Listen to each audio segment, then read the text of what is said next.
Kita ke informasi pertama, Saudara. Jembatan penghubung Jalan Nasional Banda Aceh Medan di Kuta Blang, Biren, Aceh putus. Transportasi antar provinsi pun terhenti. Karena jembatan putus, Saudara, warga pun terpaksa menyeberang sungai menggunakan perahu. Jembatan Tikem ini awalnya jadi penghubung Jalan Lintas Nasional Banda Aceh Medan di Kuta Blang, Biren. Jembatan putus diterjang banjir, Saudara. Warga hanya bisa mengandalkan penyeberangan lewat jalur sungai karena jalur alternatif pun tak bisa dilewati karena longsor. Warga yang hendak menyeberang harus membayar ongkos perahu sebesar Rp20.000. Untuk mengantisipasi hal itu, pemerintah Kabupaten Biren telah memetakan titik jembatan yang terputus dan telah melaporkan ke kementerian terkait untuk perbaikan jembatan. Warga berharap pemerintah segera membangun jembatan darurat untuk akses warga. Untuk mengantisipasi persoalan ini, kita sudah berbicara dengan pihak kementerian PUPR dan mulai hari ini kita sudah memasukkan jembatan beli, ya, jembatan beli untuk di tepi Mane dan juga untuk mengantisipasi yang di Kuta Blang.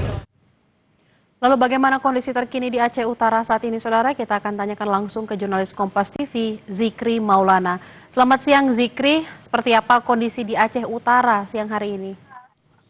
Baik, selamat siang Bella dan juga saudara. Dapat kami gambarkan saat ini saya berada di salah satu dapur umum di Desa Blang Pria, Kecamatan Samudra, Kabupaten Aceh Utara. Untuk kondisi banjir sendiri memang di 8 kabupaten kota, sebagian lainnya sudah berangsur surut, namun masih ada beberapa kecamatan ataupun desa di beberapa daerah pedalaman masih ada yang terisolasi karena banjir, sehingga pasokan logistik agak sedikit sulit begitu, Bella. Nah, untuk saat ini yang saya laporkan saat ini, saya bisa menggambarkan kondisi salah satu dapur umum yang berada di desa tempat saya laporkan ini. Memang tidak ada fasilitas yang memadai untuk dapur umum sendiri. Masyarakat di sini bahu-membahu untuk membangun dapur umum. Tidak ada fasilitas yang bagus seperti layaknya sebuah pengungsian begitu. Tidak hanya lokasi dapur umum, bahkan tempat pengungsian juga belum layak begitu di sini. Bahkan masih banyak warga yang tidur di jalan, begitu Bella. Zikri, lalu apakah bantuan sudah datang dan apa yang paling dibutuhkan oleh warga, terutama di tempat pengungsian saat ini? Ya, untuk bantuan sendiri memang terus disalurkan dan di desa ini sendiri memang sudah ada bantuan, namun belum memadai begitu Bella. Bahkan hingga saat ini belum ada pemerintah yang datang langsung untuk melihat kondisi di desa tempat saya melaporkan saat ini. Padahal untuk kondisi desa sendiri sangat luluh lantah begitu Bella. Kondisi lumpur bertebaran di mana-mana, bahkan endapan lumpur masih menggenangi rumah warga 30 hingga 50 cm Bella. Nah, untuk kebutuhan saat ini yang paling dibutuhkan oleh warga yaitu persediaan obat-obatan ataupun posko kesehatan begitu Bella, dan juga air bersih. Selain itu, masyarakat yang masih menempati pengungsian di jalan maupun di depan-depan ruko yang ada di desa ini sangat membutuhkan sebuah tenda khusus untuk pengungsian yang lebih layak, dan juga peralatan tidur seperti selimut, kain dan juga baju layak pakai begitu Bella. Zikri, lalu bagaimana dengan mobilitas warga, terutama untuk supaya masyarakat dan pengungsi di sana bisa tercukupi kebutuhannya, terutama untuk makanan? Seperti apa mereka mobilitasnya di sana? Ya, untuk mobilitas sendiri memang bisa kita gambarkan untuk kondisi debit air memang di Jalan Lintas Nasional Banda Aceh Medan yang terletak di desa ini memang sudah surut begitu ya.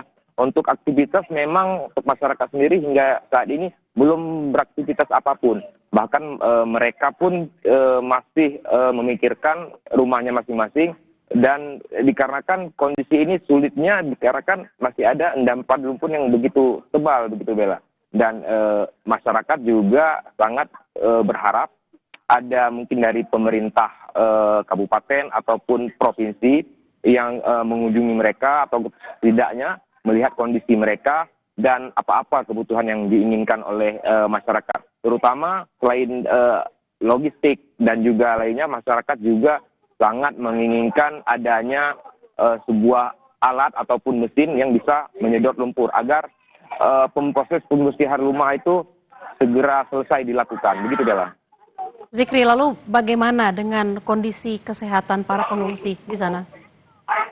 Untuk kondisi kesehatan sendiri, Bella dan juga saudara, memang sangat memprihatinkan ya untuk saat ini, Bella, sangat memprihatinkan dikarenakan para pengungsi terutama yang tidur tanpa perlengkapan yang cukup, mereka mulai terserang penyakit seperti mungkin di tingkat anak-anak itu mengalami gatal-gatal, demam, dan juga lansia sangat membutuhkan pemeriksaan kesehatan oleh medis. Begitu ya.